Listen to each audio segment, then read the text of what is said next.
지난번 저희가 방송을 했을 때 저희가 쇼룸도 한번 봤었고요.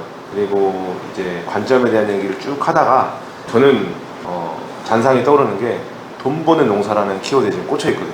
그래서 갔다 와서 이제 저희가 이제 손익에 대한 얘기도 좀 하기로 했는데, 실제로 이 엽채류를 30평 표준 모델로 지었을 때 시뮬레이션이라고 해야 되나요? 그런 것 좀 한번 오늘 좀 추적을 한번 해주셨으면 좋겠습니다.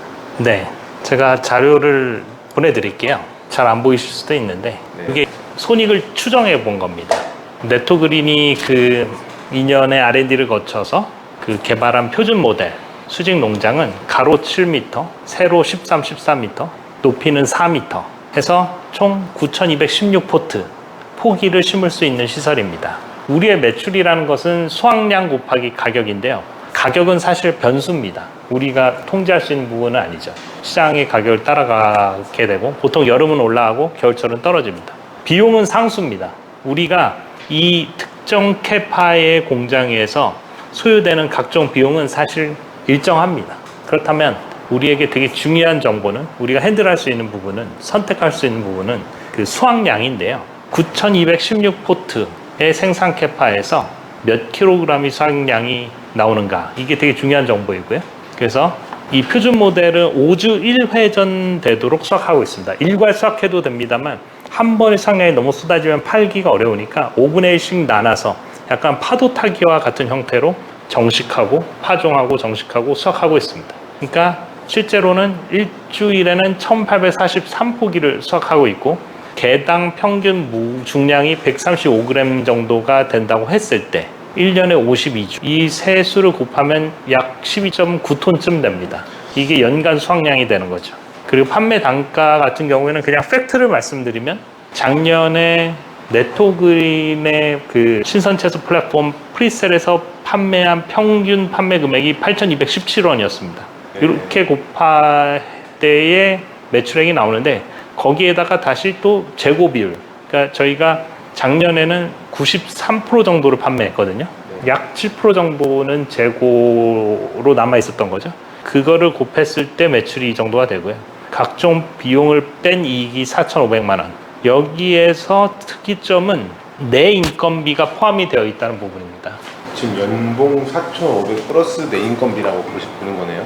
그러니까 내 이익은 4,500만 원인데 이거를 농림축산식품부에서는 어떻게 계산을 하냐면요, 1단계 이익이라고 부릅니다. 1단계 이익은 자가노동 기회비용이 포함된 거고요. 네. 그것을 뺀 2단계 이익이 순수익이죠. 가령 방울토마토 같은 경우에는 대략 평균 재배 면적이 1,300평 정도가 되고 1단계 이익은 2,700만 원이고요. 그리고 토지가 20만 원이고 평당 시설 비용이 55만 원일 때 투자 비용은 약 10억, 9억 7천쯤 되겠네요. 9억 7천을 투자하면은 2,700만 원의 1단계 이익을 얻게 되고요. 저게 한 달인가요? 한 년인가요? 1년입니다. 손익 계산이니까요. 1년이고요. 그리고 이 샐러드 같은 경우에는 1억 3,800만 원이니까 상대적으로 훨씬 적은 투자 비용으로 1단계 이익이 4,500 정도니까 비교 우위에 있다고 할 수 있습니다. 그렇다고 해서 절대적으로 엽채류 샐러드가 더 유리하다 이렇게 얘기할 수는 없습니다. 왜냐면 이 장목의 특성이 있는 거고, 일정 재배 면적을 만족한다면 방울토마토도 좋은 장목이 될 수 있는 거죠. 네. 어쨌든 내가 갖고 있는 리소스, 자본이 만약에 제약적이다 라고 하면은, 특히 청년농들 같은 경우에 샐러드가 진입이 상대적으로 용이한 특성이 있죠. 네. 근데 제가 좀 이해가 안 됐던 부분이, 네. 토트 5사이클을 얘기하셨거든요. 네. 한 회전을 5번을 한단 말인가요? 아니면 일주일에 5번의 회전이 들어갑니까? 그때 지난주에 같이 보셨지만은 세개 재배렉이 있잖아요. 네. 세개 재배렉을 1분의 1씩 나눠서 애초에 처음에 심을 때부터 일괄 수확 파종하지 않고 1주 간격을 두고 심습니다. 그러면 1주씩 간격을 두고 정식을 하고 1주씩 간격을 두고 수확을 해서 한 번에 물량이 쏟아지지 않도록 내 생산 캐파의 5분의 1씩 수확하도록 지금은 컨트롤하고 있습니다. 이것은 결국 운영 방식인데요. 보통 개인 농가들은 이렇게 운영을 하고 있습니다. 그렇게 해서 지금 한 주에 나오는 게 5사이클이다 라는 말이 거기 재직 주수로는 1,843개가 나온다. 맞습니다. 여기서 되게 중요한 점은 첫째로는 제가 의도한 것은 이 생산 캐파 자체를 많이 늘린다. 보통 이 정도 평수에서는 4, 5천 개가 일반적입니다. 네. 제식 주스를 2배 정도 늘려놓은 거고요. 네. 그리고 비용은 뭐 저렴하게 유지하고 있고요. 네. 그리고 두 번째로 보이지 않는 건데 개당 1회 수확 무게가 135g이 나오기가 사실 쉽지가 않습니다. 저게 지금 잘 자라는 거를 그 기준으로 말하는 거죠. 보통 이제 수확하면 160g 정도 된다고 했을 때 그거 뭐 이런저런 손질을 하고 잎을 띄고 팁번이 일어난 잎들을 손질하고 나면 100g 언더가 되는 경우가 많습니다. 네. 우짜라지 않으면서 건강한 잎채소를 135g으로 내기가 생각보다 어렵습니다. 이런 것들은 사실은 노하우죠. 네. 재배 기술이고 이런 솔루션도 저희는 농가들한테 배포하고 있습니다. 그래서 실제 생산 캐파 곱하기 수확 무게가 나올 수 있도록 하여 전체 수확량을 어느 정도 보장할 수 있도록 네. 그렇게 돕고 판매 단가 같은 경우는 시장을 따라가겠습니다만 가급적이면 모든 유통이 시작은 경매로 시작하겠죠. 네. 도매, 그리고 중도매, 소매, 소비자까지 이렇게 유통을 타고 가면서 마진이 붙게 마련인데 이것 자체가 잘못된 건 아니지만 우리는 가급적이면 많은 소매와 도매 고객들을 직접 발굴해서 1,600개의 사업자 회원을 이제 그 플러그 앤 플레이라고 그러죠. 마치 USB 꼽으면 바로 네. 나의 데이터가 되듯이 네. 이런 것들을 회원 농가들한테 제공하고 있습니다. 그들의 팔로가 되어드리는 거죠. 이 표준 모델 손익 추정을 언제부터 시작하셨어요? 그러니까 지금 한 4년 정도 이 업을 하셨잖아요. 네. 이제 이런 식으로 데이터로 수치화할 수 있는 게 한 1, 2년 되셨나요? 아니 이거 처음부터 처음부터 설계부터 계산하고 했었어요. 그러면 그 제가 아까 말한 작년에 93.5%를 수매를 해주셨다라고 하셨잖아요. 수매란 표현은 제가 잘 안 쓰고 있는데 판매를 대행해 주셨다. 매매가 일어난 거죠. 매매가 일어났다. 네. 이 점도 제가 되게 경계하는 부분인데 많은 경우 그 수매한다고 표현하는데 여러분 나라도 수매해주지 않습니다. 네. 자본주의에선 그게 쉽지가 않습니다. 자, 93.5%라는 이 데이터가 작년 한 해는 93.5%인데 그 전에는 어느 정도 됐었는지가 평균적으로. 프리셀이 작동하기 시작한 게 저희가 설립하고 2년 동안 말 그대로 이 그렇죠. R&D만 했었고 2024년부터 판매 시작했고 그 해 여름에 첫 가 런칭을 했었어요. 네. 그때는 거의 회원 농가도 별로 없었고 회원 고객도 가게들이죠. 뭐 네. 한두 개 있었어요. 그때는 그냥 제가 야채 들고 가게들 기억하시잖아요. 네, 빨리빨리 가셔가지고. 네, 그러시고 소개받은 그 네. 과일 가게에 가서 영업하고 그랬잖아요. 네. 그렇게 한 개씩 했던 건데 회원 농가들이 같이 영업해 주셔서 빠르게 늘었죠. 같이 영업도 하시는구나. 네, 작년에는 특히 앱을 런칭하고 한 1,000개 정도가 늘어서 지금은 1,600개 사업자 회원과 거래를 하고 있습니다. 네. 아니 작년에 좀 많이 포괄적인 성장이 일어났네요. 네, 작년 7월에 앱이 런칭하면서 이 앱이 있고 없고가 크더라고요. 사재를 다 털어서 도박했다는 그 시점이었던 것 같네요. 근데 그것도 하나였고요. 네. 그러니까 사재라기보다는 우리 회사의 모든 이익은 다시 R&D에 들어갔고 앱 개발에 들어갔고 각종 그 프로그램을 개발하는 데 들어갔어요. 그렇게 해서 그 앱이 결국은 유통과 모든 데이터들을 다 이제 유기적으로 계속 측정하고 있는 거네요. 네, 사실 데이터 앞서 우리가 지난주에 얘기 나눴듯이 데이터의 큰 축은 인풋 데이터랑 아웃풋 데이터인데 인풋 데이터라는 건 이 작물이 자라나는 생육 데이터고요. 네. 아웃풋 데이터는 그래서 그 생육 조건에서 이게 퀄러티가 어땠고 퀀터티가 어땠냐, 즉 품질이 어떻고 수확량이 어떻게 나왔느냐에 대한 정보를 프리셀을 통해서 얻을 수 있게 된 거죠. 그래서 이 두 개의 데이터가 사실 하나의 세트로 함께 있을 때 데이터가 유의성이 있다 이렇게 보고 있습니다. 이렇게 하는 데가 있어요? 이런 식으로 데이터를 진짜 지독하게 수집하고 그 앱까지 만들어서 유통까지 하는 스마트팜 회사가 있는가요? 결론부터 말씀드리면 제가 잘 모를 수도 있는데 없어서 제가 하고 있긴 합니다. 데이터 인풋과 아웃풋이 같이 있을 때 유의한데 그러려면은 사실은 데이터를 수집 분석할 수 있는 스마트팜 자체로부터 데이터를 확보할 수도 있어야 되고 동시에 그것에 대한 결과물을 소비자, 고객으로부터 피드백을 받을 수 있어야 되거든요. 네. 중량도 알아야 되고요. 결과값을 시장으로부터 피드백을 받을 수 있어야 되는 거죠. 아니 이제 이렇게까지 데이터에 집착하고 그리고 계속적으로 이렇게 더 그 학습이 되는 그리고 진짜 이 농가들과 함께 협업이 유기적으로 일어나는 이런 시스템을 갖고 있는 곳이 있었나라는 생각을 제가 하면서 여쭤본 거고요. 대다수의 스마트팜 업체는 설치해주는 거에 집중하고 있잖아요. 그래서 스마트팜 업체라고 하면 다 설치해주고 빠지는 그런 느낌이라 그거 어려워, 돈이 안 돼, 뭐 지금 아직 시장이 형성이 안 됐어 라는 말들을 많이 하는데 지금 이거는 진짜 농업 혁신이 아닌가라는 생각을 다시 한 번 더 하게 되고요. 약간 유튜브 보는 것 같아요.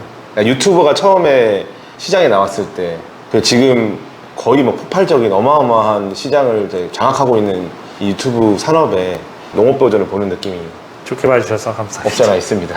일단은 돈 버는 농사에 대한 이제 계산법을 좀 배웠는데 어찌됐건 지금 이거는 어떠한 오차가 뭐 있을 수는 있겠으나 이 94.5%에 대한 부분들은 팩트인 거고, 그리고 아까 8,000원 정도 되는 매매 가격이 궁금한 게, 만약에 지금 같은 엽채류가 우리는 8,000원에 팔았잖아요. 시장에서는 이제 경매를 통해서 이루어질 때는 얼마 정도의 유통이 되고 있는지가 좀 궁금하거든요. 그 갭이 얼마나 될까? 모든 그 도매법인이 가령 저희의 주력 제품 샐러드 채소를 다 거래하는 건 아닙니다만 동아청과 같은 도매법인은 그걸 취급하고 있고 그 가격들은 상대적으로 소매 공급가 대비해서는 저렴하게 당연히 형성이 되어 있습니다. 네. 유통이 그렇게 되어 있죠. 네. 딱 키로당 얼마라고 특정 짓기보다는 당연히 시작점이기 때문에 중도매인들이 한 것보다 더 저렴하게 형성이 되어 있고 중도매인이 소매한테 공급하는 것보다 당연히 더 저렴하게 형성이 되어 있습니다. 그렇죠. 그러니까 제 말은 네토그린에서 지금 협업 농가들이 판매하는 지금 8,000원 정도 되는 수준이 당시에 도매가는 얼마였으면 소매가는 얼마였는지가 이제 좀 궁금하거든요. 직관적으로 좀. 잘 모르겠습니다. 정확히는 기록은 찾으면 되는 건데 네. 경매 법인에 들어가서 그런 관련된 채소류들의 가격을 서치할 수 있습니다. 근데 여기서 핵심은 어쨌든 저희가 운영하고 있는 이 선도거래 플랫폼 프리셀의 경우는 경매 가격보다는 당연히 가격이 높게 형성될 수밖에 없어요. 왜냐하면 높을 수 있다. 유통의 구조상 그렇습니다. 네. 우리가 도매, 중도매, 소매 중에 소매 포지셔닝이 되어 있기 때문에 당연히 더 비싼 가격으로 농가로부터 매매하고 있죠. 그런 측면에서 우리 회원 농가들은 좀 더 높은 부가가치를 얻을 수 있는 거고요. 그 경매장과 일반 소비자 간에 어떻게 보면 길에서 버리는 돈을 많이 이제 줄여가지고 적정한 금액을 농가가 받도록 유도하고, 그리고 실제로 사시는 소비자들도 쿠팡 같은 거네요. 쿠팡은 이제 B2C 대표적인 플랫폼이야 감히 비교할 수도 없지만 네. 그 플랫폼이라는 그것의 순 기능은 결국은 직거래잖아요. 네. 판매자와 소비자가 직접 거래할 수 있는 구조를 만들기 위해서 이 농산물, 원물, 신선채소 이 재고로서 기능을 아주 극단적으로 짧게 가져갈 수밖에 없는 이런 상품은 나름대로의 어떤 그런 알고리즘들이 필요합니다. 네. 그런 것들을 마련해 놓은 게 프리셀이고요. 대표적인 게 이제 그 식물 공장을 통해서 사철 재배를 가능하게 해놓고 수확량들을 어느 정도 예측해 가면서 선도, 미리 거래를 중개하는 그런 형태의 판매를 함으로써 재고율을 낮추려고 노력하는 거죠. 그러니까 저희 같은 일반 이제 소비자들이 이해했을 때는 도매업자들의 그 가격에는 견줄 수 없으나 이제 소매업자들이 지속적으로 동일한 이제 가격에 우리가 공급받을 수 있고 그 또한 도매업자들에게 떼오는 가격보다는 싸다. 그럴 가능성이 높고요. 네. 그 어쨌든 그 비교를 한번 해봐야겠네요. 도소매상들 입장에서는 경매 혹은 중도매로부터 매입하는 것도 하나의 소스가 될 수 있고 네. 또 다른 옵션이 생겼다 이렇게 볼 수 있죠. 그러니까 이게 우리가 지역 농가와 직접 직거래랑 중간에 경매를 경유한 거래랑 비교했을 때 사람들은 직거래가 굉장히 싸다고 생각을 하는데 실제로 과일 장사를 하시는 분들을 비교해 보면은 경매를 통해 더 싸게 취득을 하시거든요. 그래서 이런 것들이 조금 이제 우리가 알고 있으면 이해를 좀 더 높일 것 같아서 한번 제가 짚어봤습니다. 네. 돈 버는 농사에 대한 얘기도 중요하지만 이거는 계속적으로 제가 여쭤볼 이제 그 질문이고, 오늘은 제가 좀 특별히 어떤 아까 퀄리티 말씀하셨잖아요. 이 부분에 대해서 좀 여쭤보고 싶은데, 지금 스마트팜에서 직접 채소를 기르시잖아요. 대표님도 직접 드시는지. 물론입니다. 네, 그리고 없어서 못 먹죠. 그 정도예요. 팔아야 되니까요. 결국은 좋은 거는 내가 내 가족을 먹이지 않습니까? 그런 부분이 좀 궁금하고, 혹시 직접 드셨을 때 어떤 부분이 좀 만족스러웠는지, 내가 기른 거는 뭐가 아주 좋은 거야. 항상 그런 얘기 하시잖아요. 어떤 뭐 쌀농사를 짓는 분들은 이거는 해풍을 맞았어 막 이런 식으로 표현하신다든지 뭐 여러 가지 있는데 혹시 어떤 특장점이 있을까 뭐 말씀해 주시면. 그 부분에서 말씀을 드리자면 솔직히 지난 4년 중에 한 3년 반 정도는 제가 참 마음으로 사랑하는 자식 같은 하지만 자랑스러운 자식은 아닌 네. 그런 과정이 있었고요. 어느 시점부터는 사랑할 뿐만 아니라 자랑스러운 그런 자식 같은 작물이 됐어요. 왜 그러냐면 참 어렵더라고요. 일주일에 한 번씩 우리가 수확을 하니까 제가 약 200번 정도 수확을 했고 네. 200번 정도 테스트를 했습니다. 네. 투자를 했고요. 200번 정도 실패했어요. 이유를 알 수 없는데 결구돼야 될 양상추는 결구가 잘 안 되고 무게가 안 나온다거나 엽채소가 우짜란다거나 이유가 알 수 없는 이유로 T번 그 옆 끝이 타는 형태가 있거든요. 네. 온도를 바꿔보고 습도를 바꿔보고 비료 처방을 바꿔보고 LED를 바꿔보고 이산화탄소 농도를 바꿔보고 그 양이 흐르는 어떤 횟수라든지 그 강도를 조정해보고 배 주기를 바꿔보고 5만 가지 시도들을 다 했죠. 공부해가면서.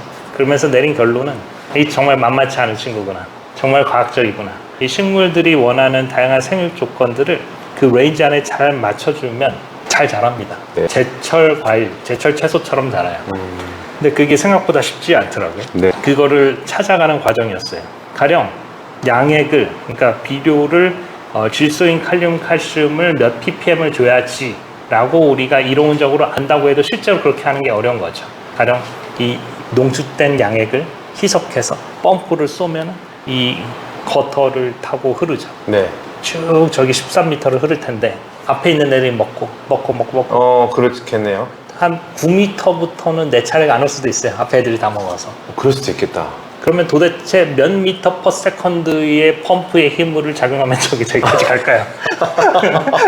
와, 그 생각을 좀 처음 그것을 해봤어요. 도대체 어떠한 코드로 로직을 명령을 줬을 때 이게 무리 없이 모든 게 잘 돌아갈까요? 그리고 어쨌든 돌면서 순환 양액 시스템이니까 물이 채워질 거고 뭔가 틀어졌을 거고 칼슘은 누적되고 있을 테고 칼륨은 부족할 테고 여기서 얼만큼을 더 줘야지 이게 적절하게 양액이 유지가 될까요? 이런 것들을 계산해내야 했기 때문에 하드웨어적인 엔지니어링의 이해가 필요했고 당연히 이걸 제어하는 프로그램, 소프트웨어도 같이 고려했어야 했고 이 환경들이 이들이 원하는 조건값으로 맞출 열 용량을 계산해야 되고 빛 같은 경우에는 얘네들이 적색광, 청색광, 뭐 적외선 각각의 구간별로 얘네들이 요구하는 그 세기가 있는데 그 세기를 또 맞춰줘야 되거든요. 뭐 이런 것들을 전반적으로 공부해야 했습니다. 아니, 그런 데이터가 있나요, 원래? 농업기술센터라든지 이런 데 가보면은 어떠한 종목을 우리가 이렇게 길렀을 때 말씀하신 뭐 칼륨과 칼슘과 이산화탄소 막 이런 것들이 정리되어 있는 데이터가 있나요? 있습니다. 해외에도 있고요. 아, 그런 거는 그 데이터가 유수의 있군요. 대학에 있고 한국에도 당연히 있습니다. 근데 그것을 어떤 특정 시설, 온실, 수직 농장에 맞춰서 적용하는 것은 그 각각의 몫인 것이죠. 절대값은 주어져 있어요.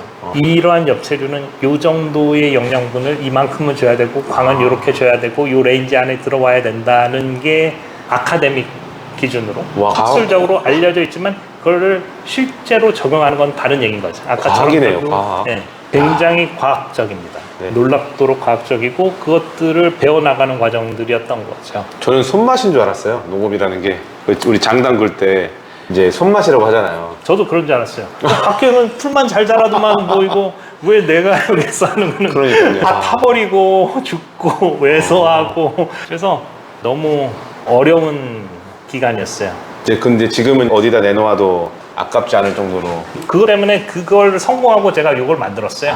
이 사이트를 아예 만들었는데 이게 뭐냐면 농업의 운영 체계가 참 중요하다고 네. 한마디로 얘기할 수 있었어요.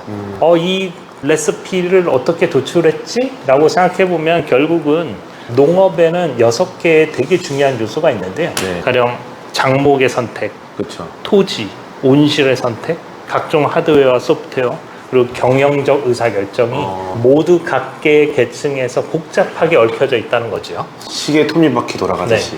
예. 가령 식물 공장은 그래도 좀 낫습니다. 왜냐하면 우리가 토지 같은 경우에는 보통 시설 온실 같은 경우에는 비닐하우스는 이게 경상북도냐 아니면 남해 쪽이냐, 경남이냐에 따라서 위도가 다르고 그렇죠. 광의 세기가 달라지고 그것에 따라서 가령 적설량, 뭐 저구량도 달라지고 각 관의 두께가 75냐, 100이냐 달라지거든요. 그런 고민은 없잖아요. 수직 농장 같은 경우는 실내니까 네. 단열이 되니까 상대적으로 그 부담이 적죠. 그리고 광 대신 인공광으로 제어하니까요. 네. 그럼에도 불구하고 이런 의사결정들이 복잡하게 얽혀져 있습니다. 그래서 결국은 하나의 하드웨어, 소프트웨어의 문제가 아니라 결국 농업이라는 것은 이 오퍼레이팅 시스템, OS를 바탕으로 잘 운영할 수 있는가가 되게 중요하다는 것을 깨달았습니다. 자꾸 스타크래프트 미네랄 캐는 SCB가 생각이 나가지고 게임 있잖아요. 약간 스타크래프트 말씀하시는 것 같아가지고. 그래요? 컴퓨터도 뭐 윈도우 같은 그렇죠. 맥 같은 OS가 네. 있듯이 농업도 OS가 필요하구나.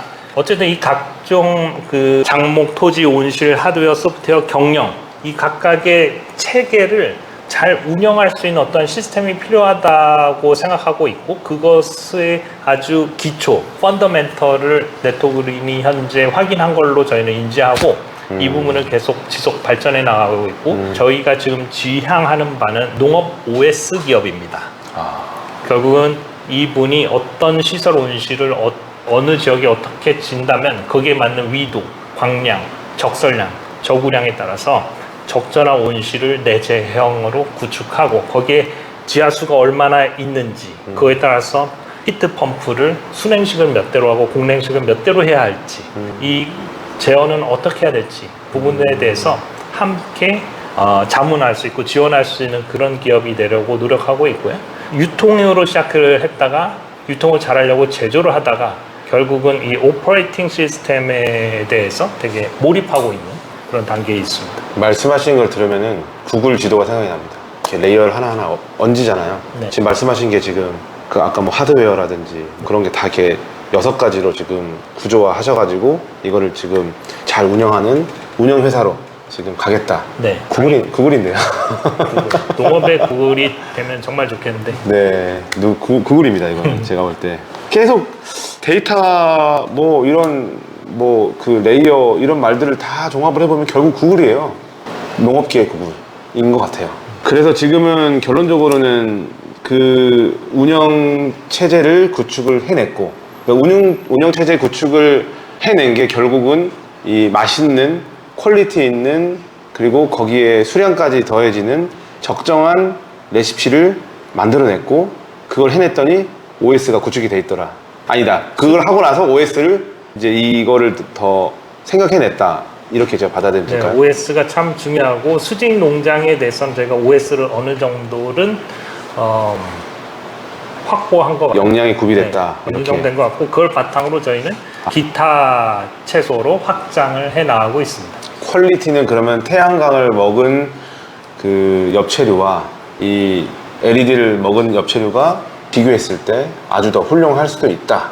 사실 엽채류는 광 요구량이 그렇게 높지 않아서 네. 사실은 그 LED로 잘 제어하면 그런 효과를 낼 수 있는데 일부 과채나 과수는 그 광 요구량이 너무 높아서 사실은 수직 농장, 식물 공장이 적절하지 않습니다. 네. 광이 필요로 하는 거죠. 그런 경우에는 비닐하우스 유리온실을 적용하는 게 맞고요. 하여간 지금 말씀하신 이 부분은 어찌됐건 이 엽채류이기 때문에 견주었을 때 월등하다, 동일하다 정도의 퀄리티는 보장된다 말씀이신 거예요. 자연과 비교하고 싶으시군요. 예. 수직 농장 엽채류에 있어서 이렇게 말씀드릴 수 있습니다. 1년 365일에서 가령 5월 14일이 제철이라고 합시다. 그 앞뒤로 한 15일 정도가 딱 제철이라고 할게요. 네. 약 한 달간. 그 기간에 자연을 이기긴 정말 어렵습니다. 그 기간에 뭐 경상북도 대구라고 하죠. 이 A라는 작물의 제철 채소예요. 자연은 위대합니다. 네. 그걸 이긴 어렵지만 나머지 한 335일 정도는 더 뛰어날 수도 있습니다. 아, 너무 솔직하게 말씀해 주셔가지고 진짜 좋습니다. 이게 제가 입체적으로 고민하기가 딱 좋은데 두 번째 질문이 사실은 이어집니다. 그 노지에서 그러니까 식물 공장에서 자라는 채소가 일반 밭에서 자라는 이 채소와 어떤 이제 차이가 있을까요? 뭐 영양이나 뭐 맛이나 뭐 식감, 보관성 이런 측면에서 봤을 때 그걸 되게 궁금해 하실 것 같거든요. 이 질문은 제가 실제로 정말 많이 받는 질문인데 앞서 답변 드린 것과 비슷한 맥락이긴 합니다. 이 OS를 통해서 제가 느낀 바로는 네. 결국 이 식물이 갖고 있는 DNA 특정 환경 조건에서 발현될 겁니다. 특정 환경 조건이 만족하지 않으면 제대로 발현되지 못할 거고요. 네. 그 생육 조건들은 의외로 말씀드렸다시피 이미 아카데미컬리 다 알려져 있습니다. 네. 하지만 그걸 실제로 구현해내는 건 다른 문제고 그렇게 된다고 했다면 이 식물 입장에서는 그게 노지인지 밭인지 식물 공장인지 알 수 없습니다. 요는 각각의 생육 조건을 만족시킬 수 있느냐의 여부이고요. 노지에서도 5월 12일과 12월 12일은 다르다는 얘기죠. 왜냐면 얘가 만족해하는 생육 조건을 제공하지 못하기 때문에 제철이 될 수가 없는 거예요. 같은 로직입니다. 결국은 이 채소, 이 식물이 갖고 있는 DNA의 요구, 생육 요구 조건을 만족할 수 있는가가 핵심입니다. 네. 그래서 좀 더 비꼬아서 제가 좀 질문 드려보면은 보통 그런 말 하잖아요. 혹독한 자연환경을 이긴 채소가 더 맛있다, 건강하다, 뭐 이런 말들 있잖아요. 혹시 이런 거에 대해서 어떻게 답변하실 수 있을까요? 그 과채로 가면 그런 영역이 과채나 과수 영역이 좀 있는 것 같아요. 가령 제가 아는 모 스타트업 서울대 교수님이시기도 하고 방울토마토를 혹독한 환경 속에 일부러 두세요.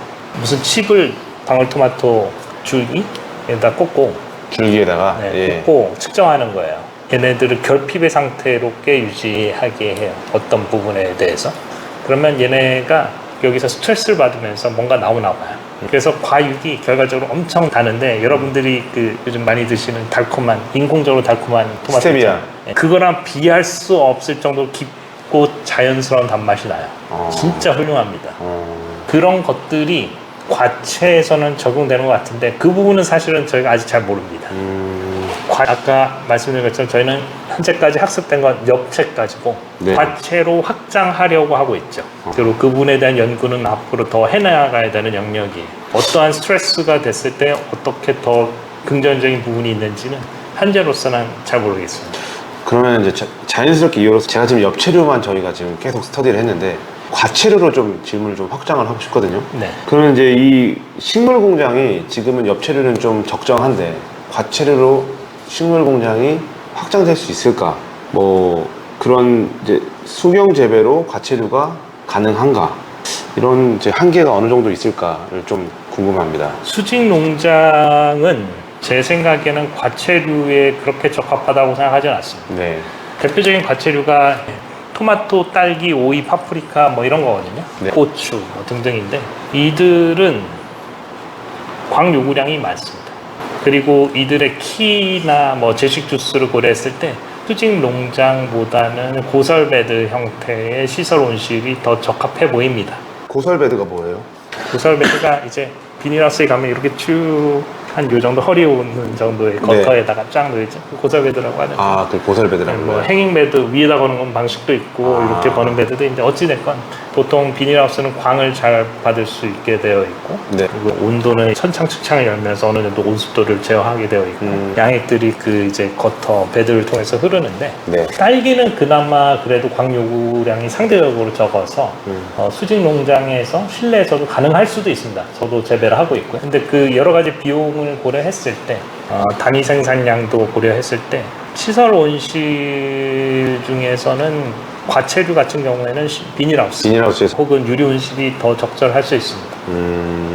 그러면 그 식물 공장 안에 논이 깔리는 시대가 올까요? 말씀드렸다시피 온실은 수단인데 네. 어떤 것들은 노지 그 자체가 더 날 수도 있죠. 가령 뭐 옥수수, 쌀, 밀같이 대규모 면적이 필요하고 단위 생산 비용 그 가격이 낮은 것들은 그 대규모로 져야 되는 거죠. 막 네. 몇십만 평, 몇백만 평 짓잖아요. 해외에서. 그런 것들은 노지가 적절하겠죠. 그리고 시설 온실이 적절한 그런 작물들이 또 있는 거고요. 네. 그리고 어떠한 특정 영역은 시설 온실의 한 부분인 수직 농장이 더 적합하기도 하고요. 가령 다단으로 돼서 네. 키가 크지 않고 그리고 제식거리가 좁은 공간에도 많은 제식이 가능한 그런 형태의 엽채류나 허브류는 수직 농장이 괜찮을 수 있고요. 그리고 광 요구량도 적고. 네. 그래서 작목별로 적절한 온실의 형태가 있다고 저는 생각합니다. 그 형태를 우리가 지금 결국은 찾아내야 되는데 현재까지는 과체류보다는 엽체류 쪽에 우리가 좀 더 집중을. 저희는 일단 처음에는 신선 채소 유통으로 시작을 했기 때문에 네. 수입 농장에 관심이 보였는데 네. 저희 고객들이 과체에 대한 요청도 많으시거든요. 토마토, 딸기, 네. 오이 뭐 이런 것들 많이 찾으시니까 자연스럽게 저희도 관심이 그쪽으로 확장되면서 보니까 수직 농장보다는 시설 하우스가 더 적절한 형태로 보여서 그쪽으로도 저희들이 그 여러 가지 기술적 지원을 해드리고 있어요. 후계농 그리고 농가에. 하지만 굳이 비교하자면은 수직 농장에 관련해서는 저희는 말 그대로 인터그레이터, 통합 서비스를 제공할 수 있는 수준이고 직접 제조. 그리고 시설 온실 같은 경우에는 저희가 검증자, 그러니까 이런 자문을 드리는 정도 수준이죠. 아직은. 네, 그럴 것 같습니다. 네. 그러면 이제 뭐 사과나 배, 바나나 같은 과수류까지도. 과수까지는 아직 못 갔지만 과채 다음에 아마 과수로 고려할 것 같고요. 그런 식으로 결국은 데이터를 지속적으로 측정을 해주시면서 어떤 시설들을 어떻게 우리가 해야지 적정한지도 우리가 고려해야 될 것이고, 그게 결국은 유통과 맞닿아서 이제 또 OS로 이제 우리가 구축을 할 수 있는 단계가 결국은 스마트팜으로 기존에 그냥 인력으로만 하던 것들을 네. 좀 더 스마트하게 할 수 있는 농장으로 가는 과정이라고 제가 이해를 하면 되겠습니다. 뿌리채소나 약용식물 같은 것도 가능하겠죠? 가능하죠. 예전에 산삼, 인삼 이런 것들이 좀 이렇게 했던 거, 그 뉴스에 좀 나왔던 거 봤는데 지금 그런 거를 하는 곳이 있을까요? 근데 많은 기관과 업체들이 버섯이라든지 이런 삼류들을 하고 계시고요. 저 같은 경우는 주로 관심 있게 봤던 거는 일상 채소에서 우리가 많이 소비되는 그런 작물들 위주로 관심을 갖고 있습니다. 충분히 생산 규모와 시장 규모가 되고 일상적으로 소비되는 그런 작물류들, 그리고 특용 작물은 아직은 저는 상대적으로 크게 관심을 두고 있지 않는 게 저희는 유통 플랫폼으로 시작을 하다 보니까 네, 그렇죠. 유통량 자체가 되게 중요한 장목 선정의 기준입니다. 그런 말 많이 하잖아요. 보편타당한 범주 내에서 우리가 사업을 하려고 해도 해야지 너무 특이한 걸 하면 산으로 가야 된다는 말을. 연구는 좀 했었어요. 뭐 네. 이런 노루궁뎅이 버섯이라든가 네. 새싹 인삼 이런 것들을 R&D를 하긴 했었는데 일단은 그 소위 말하는 슈퍼마켓에서 우리가 살 수 있는 채소에 더 관심을 갖고 있습니다. 네. 제가 한번 그런 걸 한번 본 적이 있거든요. 와사비 이제 6개월 정도 걸린다고 하더라고요. 6개월에서 1년 가까이 이게 결국은 이제 수확을 하려면. 혼자서 무슨 생각을 했냐면 지금 사이클이 한 달에 계속 돌아오시잖아요. 재배하고 수확하는 게. 근데 와사비 같은 경우는 1년 정도를 묵혀놨다가 하는 건데, 중간에 전기가 끊긴다거나 뭐 불이 난다거나 별의별 생각을 다 해본 거예요. 그러니까 리스크가 너무 크다 이거는. 그래서 말씀하신 것처럼 좀 빨리빨리 회전율 좋은 걸로 이제 저희가 어느 정도 이제 안정성을 확보하는 게 낫겠다라는 생각을 제가 개인적으로 해본 적이 있거든요. 아까 우리가 오늘 시간 처음에 시작한 네. 손익 추정의 관점에서 사실은 먼저 체크를 해봐야 되는데 그 마켓 사이즈가 작다는 거는 그만큼 수요 리스크가 있는 거고요. 네. 팔로의 리스크가 더 크다는 얘기죠. 그런 거고 그 손익 추정을 통해서 어느 정도 가령 그런 말씀하신 와사비 같은 경우는 뭐 키로당 몇십만 원이 나가고 하지만 동시에 계산해야 될 게 이게 1년이 걸린다. 네. 반년에서 1년이 걸린다면 이게 그 키로당 20만 원이 정말 수익성이 나오는 건지 계산해 볼 필요가 있는 거죠. 그렇죠. 거기에 잠겨 있는 돈들이 워낙 깔려 있는 돈들이 많아야 되니까 자본력 이게 아니면 빨리 안 도니까. 그렇죠. 그래서 사실은 아까 말씀드린 6개의 중요한 요소들 중에 경영이라는 게 들어가는 이유가 반드시 이런 손익 의사결정을 해야 되고 내가 갖고 있는 자본, 투자 비용에 따라서 장목 의사결정이 또 바뀌어야 된다고 저는 생각하고 있습니다. 네. 아니 그러면 이게 좀 되게 바보 같은 질문일 수도 있는데요. 엽채류에 지금 우리가 현재로는 집중을 하고 있잖아요. 이 시장이 규모가 얼마나 될까요? 이 질문을 드린 이유가 다른 스마트팜 업체도 많을 텐데 경쟁자가 많을 텐데 우리가 이거에 뛰어들었다가 이제 어느 정도 시장 캐파가 한계가 오는 건 아닌가라는 고민이 좀 있거든요. 아직은 블루인 거는 틀림없습니다. 블루다. 네. 지금 30개 농가로 한 1,500개 정도의 그 수요처로 이렇게 공급과 수요가 어느 정도 해결이 되잖아요. 그럼 이 수요차가 그거보다 어마어마하게 많다라고 우리가 이해를 해도 되는 거죠. 전국에 60만 개의 가게가 있습니다. 가게는 60만 개가 있죠. 네, 60만 가게에서 보통 저희가 다루는 채소를 대체로 쓰시죠. 쓰시는데 6만 6천 제가 사실 0.5%도 안 됩니다 아직. 그래서 미비하고요. 그리고 그 이것을 측정하는 여러 지표들이 있어요. 계산해 봤는데 아직은 엽채류로는 블루 오션인 걸로 보이고요. 이 엽채류만 놓고 봤을 때 뭐 1년에 한 10조 정도 가까운 사이즈가 되나요? 아, 그렇게 안 됩니다. 10조까지는 안 되고 네, 그렇게 안 되죠. 몇 천억 수준일 겁니다. 몇 천억? 생산액 기준으로. 몇 천억? 네. 네. 그래도 지금 30개 농가가 올리는 매출에 비하면 아직 우리가 찾아 먹을 룸이 되게 많은 택도 없죠. 택도 없는 택도 없고. 고민할 어차피 필요가 없는 거네요. 제가 뭐 식물 공장으로 시작을 했지만 저희 플랫폼이 채소를 다루는데 채소는 아시다시피 신선 채소도 있지만 과채도 있고 더 나아가서 과수도 있잖아요. 네. 그렇기 때문에 한국의 농산물 시장이 큽니다. 생산액 기준으로 그 과채만 13조. 과치만 지금 한 4년 정도 이렇게 뭐 R&D와 이런저런 이제 시행착오를 거쳐서 네. 이 농가들을 지금 어떻게 보면 협업을 하고 계신데 첫 거래를 언제 정도에 하셨어요? 2024년 초였던 것 같고요. 한 2년 정도 전이네요. 2년 반쯤 전에 네 전남 순천의 한 농가였고 대표님 고향이시죠? 고향은 아니고 거기서 대학을 나왔습니다. 네. 순천에서 첫 파트너와 시작을 했었고 그분들은 네트워크인에 뭘 보고 하신 거예요?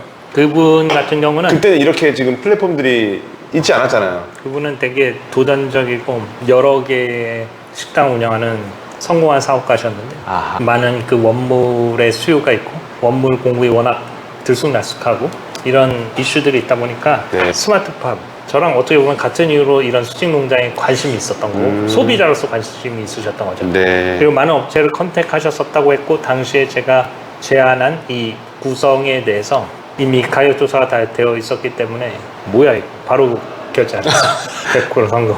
그러면 그때는 몇 평을 하신 거예요? 그때 30평 하셨고요. 아, 표준 모델 하나 하시고 표준 지금도 지금 꾸준히 첫 고객이다 보니까 네. 지금 저희가 알던 거를 당시에 몰라서 사실은 뭐 거의 같이 그 성장했죠. 네. 거꾸로 저희한테 알려주시고 아니 이거는 이렇게 하기 더 좋아 이런 거 알려주시고 그때 혹시 뭐 어려웠던 점 있으세요? 말도 마세요. 지금 처음에 그 막 말 그대로 뭘 잘못해서 시스템이 문제가 난 적도 있었고 물이 이렇게 막 흐른 적도 있고 온갖 문제도 있었죠. 뭐 우리가 엄밀히 말하면 판매한 것은 레시피는 아니었지만 적절한 레시피를 찾지 못해서 뭐 농가든 저희도 같이 고생했던 적도 있고요. 아까 말씀드린 것처럼 그 무게가 좋은 품질로 나오길 우리 모두 바라지만 그 마치 많은 그 업체들이 그런 부분에 대해서 레시피를 제공하거든요. 저희도 네. 그런 걸 받아서 쓰고 했었는데 네. 실제로 해보면 그렇게 안 돼요.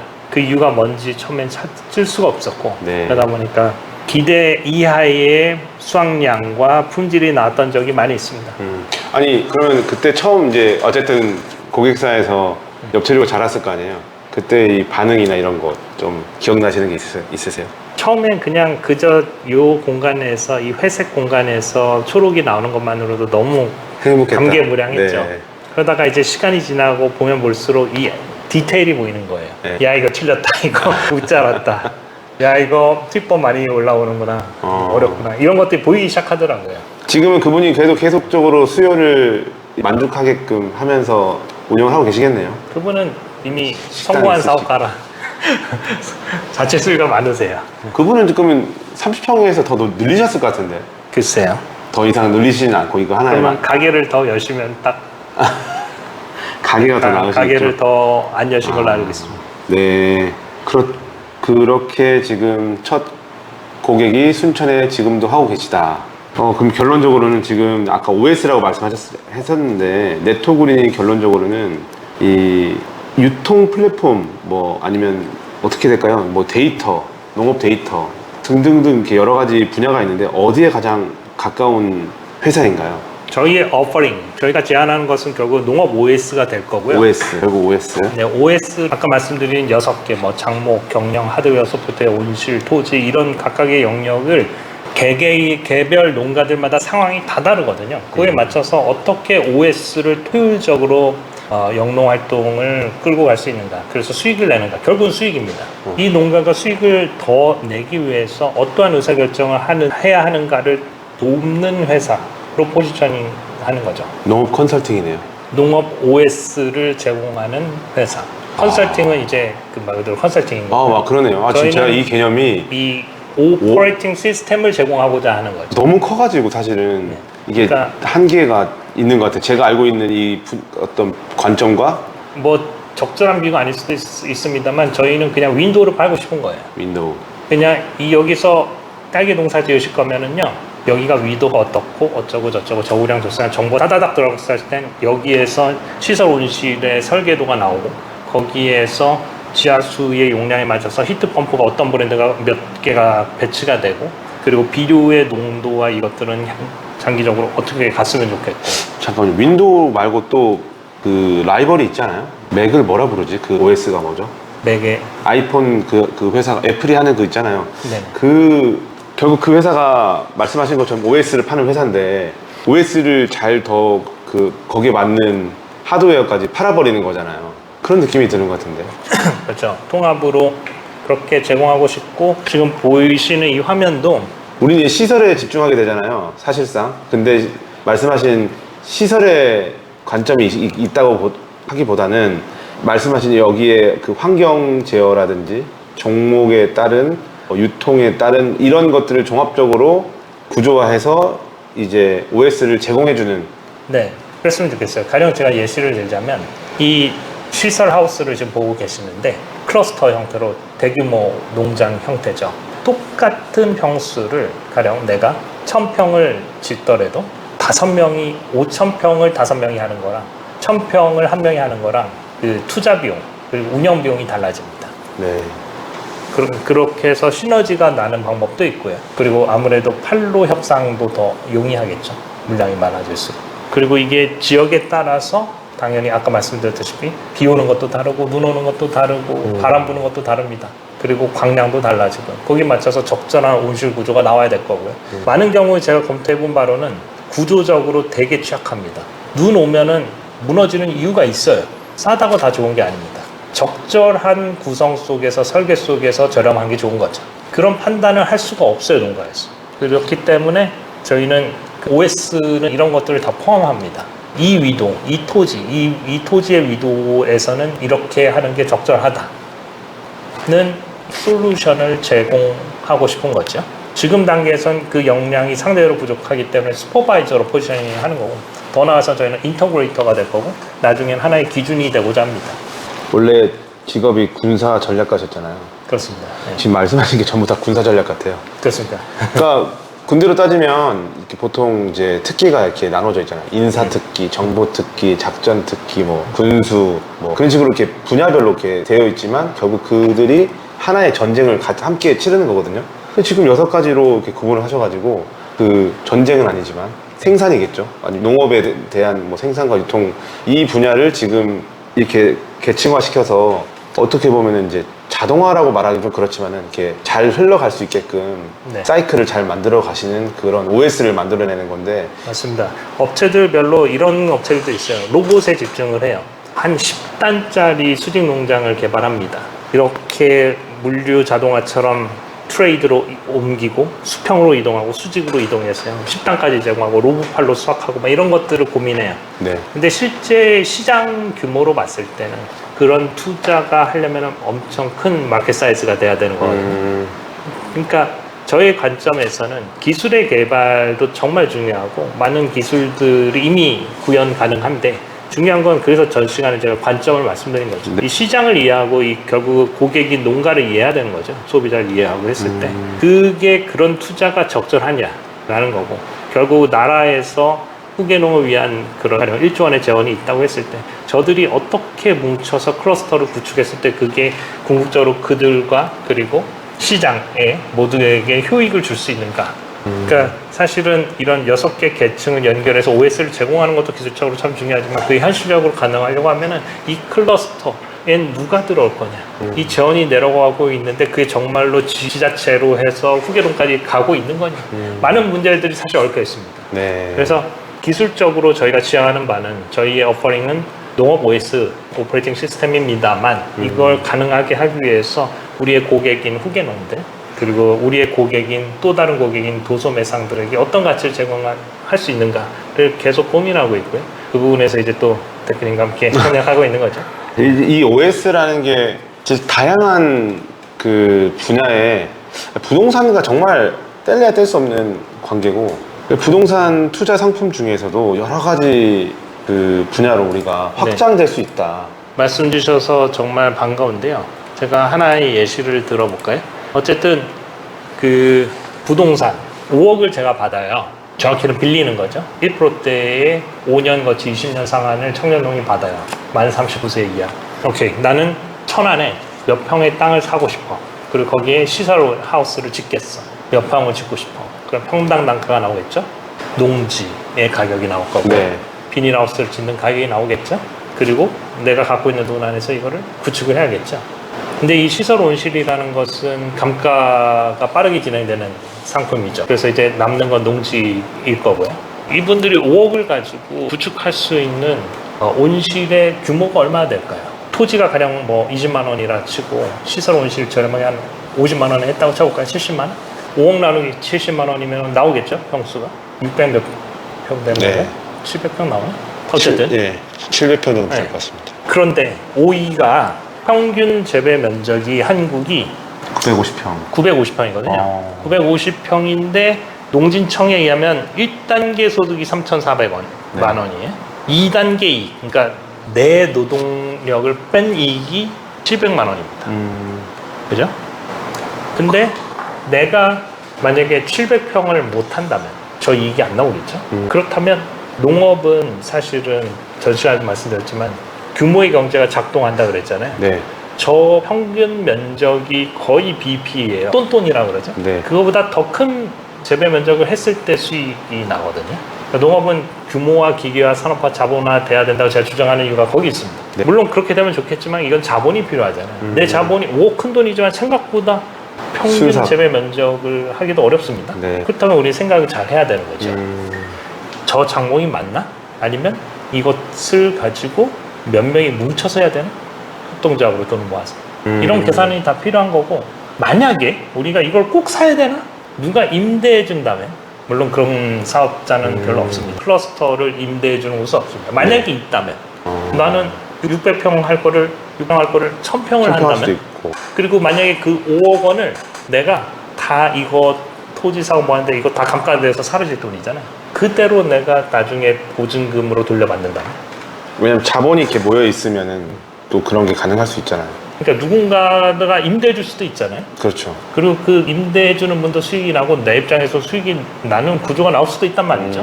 그런 구조를 구상하고 있어요. 그런 것들을 지금 여러 지자체와 지자체 사업주들과 논의하고 있습니다. 그러니까 결국은 클러스터가 되려면 실질적으로 이 정책이 어떻게 흐르고 돈이 어떻게 흐르는지를 관찰할 필요가 있더라고요. 부동산 상품들이 이렇게 여러 가지가 개발될 수 있어 보이고. 부동산하고도 매우 밀접한 관계가 있죠. 왜냐면 농업이라는 게 무조건적으로 필수적으로 공간이 필요한 것이고, 근데 지금 현재 이 OS를 구축을 해 놓으셨기 때문에 저는 계속 머릿속에 드는 생각이 이 네토그린의 이 OS 시스템, 이 OS 구축해 놓은 이 부분들은 계속 맥도날드가 생각난단 말이죠. 스타벅스가 생각이 나고, 어디에 가서 어떤 해당 토지의 어떠한 면적에 이 OS가 구축이 되면 이게 돈 버는 농사로 계속적으로 인컴이 나올 것이고, 여기에서는 이자를 감당할 수 있는 그게 되기 때문에 이 지금 현재 부동산 대란에 아주 적정한 상품들이 분명히 나온다라는 생각이 계속 들고, 와, 오늘 지금 부동산에 대한 이야기들을 다 하기에는 너무 기니까 여기까지 제가 부동산에 대한 부분을 하고, 마지막 제가 질문을 좀 드리고 마치겠습니다. 지금 제가 볼 때는 어떻게 과도기를 거쳐서 지금 성숙기라고 보여지거든요.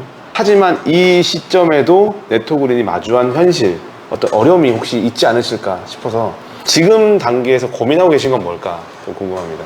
오늘 몇 차례 말씀드린 그 OS라는 개념 도출하기까지 200번의 실패가 있었고, 그 과정도 참 험난했고요. 네. 많은 투자가 필요했고요. 네. 그 투자가 저희가 하고 있는 일이 거의 인프라 구축에 가깝습니다. 스타트업이 하기에는 사실은 너무 거대 담론이에요. 네. 그런 점이 어렵죠. 그 아까 보여드린 영상 있잖아요. 네. 이런 것들이 결국 우리 농업이 가야 되는 방향이라고 저는 믿고 있는데, 이걸 제가 지을 수 있겠습니까? 이걸 짓기 위해서는 지역의 그 사업주와 협의가 돼야 되고, 후계농들이 가령 이런 데 입주하려면은 이거는 사실은 지자체랑 또 협력이 필요한 부분입니다. 많은 부분들이 혼자 하기 어려운 부분이 어려움인데 그런 부분에 있어서 각 지자체 그리고 각 지역의 사업주들과 협력하고 있죠. 지금 고령화된 어떤 농업 인구의 문제와 그리고 버려진 땅들 그리고 우리나라가 농업 자생력을 계속적으로 유지해야 되는 이 과정에 여러 가지 문제들을 맞닿아 있는 상태에서 지금 스마트팜 OS 구축이 하나의 대안이 될 수도 있고 거기에 지금 정말 많은 이해관계자들이 함께 지금 고민해야 되는 부분인데 지금 네토그린이 대한민국의 미래 농업을 좀 고민하고 있는 상황은 아닌가라는 생각이 좀 네, 깊게 고민하고 있고 사실은 많은 토지가 국유화되기보다는 민간에서 그리고 자본화되고 그리고 효용 있게 농업으로서 수익이 나는 구조로서 민간 자본이 들어올 수 있고 그렇게 규모화, 기계화, 자본화되는 게 한국 농업 경쟁력에 도움이 될 거라고 저는 믿고 있고요. 네. 그러기 위해서는 당연히 이 OS란 개념이 들어와야 된다고 믿고 있고 많은 부분이 이제 정책적으로 유연하게 연계돼야 되고 그리고 매우 디테일한 부분까지도 사실 우리가 들여다볼 필요가 있는 거죠. 지난 시간에 말씀드렸지만 사실은 후계농들이 땅 구하고 시설 짓고 돈 빌려야 되는데 이 돈 빌리는 것조차도 정책적으로 다 확정이 됐어도 실제로 대출하는 과정이 참 험난하단 말이에요. 미뤄지고 보증 비율도 떨어지고 뭐 등등등 이런 부분들을 챙겨줘야지 사실은 가능한 얘기죠. 네. 그리고 그래서 그런 측면에서 일개 스타트업이 하기에 체력이 딸리는 경우가 있고 그래서 네. 많은 그 파트너들의 협력 도움이 필요합니다. 이 영상을 누가 보실지 모르겠지만 보시는 분들 중에 정말 부동산 내가 시행업을 하고 있다 아니면 내가 토지를 지금 그냥 놀고 있는 토지가 좀 있다 여러 자본과 내가 돈은 좀 어느 정도 가지고 있는데 내가 은퇴 후에 뭘 해야 될지 고민하고 있어 등등의 이런 고민을 가지신 분들이 자, 이 네토그린의 이 OS에 대한 것들을 조금만 깨달으신다면은 정말 다양한 분야에서 이 접목이 가능할 것 같다라는 생각을 제가 들고 있고요. 제가 다음 시간에는 그 부동산 우리가 투자 상품 우리가 개발해야 될 것들 접목할 수 있는 것들 이런 것들에 대해서 한 두세 가지 정도를 지금 보여주시는 클러스터라든지 아니면 제가 처음에는 지산 공실 대책으로 제가 찾아왔지 않습니까?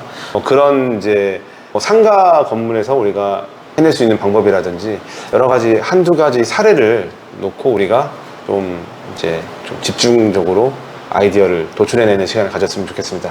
네, 오늘 좀 긴 시간 말씀해 주셨는데 마지막으로 그 네토그린은 이제 지금 현재 무엇을 고민하고 있습니다. 아까 말씀하셨는데 좀 더 구체화해서 하나만 좀 말씀해 주시고 끝내면 좋을 것 같습니다. 네토그린이 지금 집중하고 있는 방향은 스마트팜 클러스터를 구축하기 위한 방향으로 실제로 후계농들이 이 스마트팜의 클러스터에 입주할 수 있도록 돕는 것에 고민하고 있습니다. 그러기 네. 위해서는 지자체에서 지역 농협에서 더 원활하게 대출이 일어날 수 있어야 되고 지역의 사업주들도 이 부분에 대해서 좀 더 관심을 가질 수 있도록 저희가 좋은 상품을 제안해 드려야 되고요. 그러면 저희 다음 시간에는 부동산 투자 상품을 하기 전에 후계농이 무엇인가? 그러니까 저희 방송을 보시는 분들 중에 내가 후계농이 돼야겠다라는 분들 계실 수도 있잖아요. 후계농 스타트를 좀 더 하고 이걸 더 시작하는 것도 괜찮을 것 같습니다. 네, 오늘 긴 시간 촬영해 주셔서 감사합니다. 감사합니다.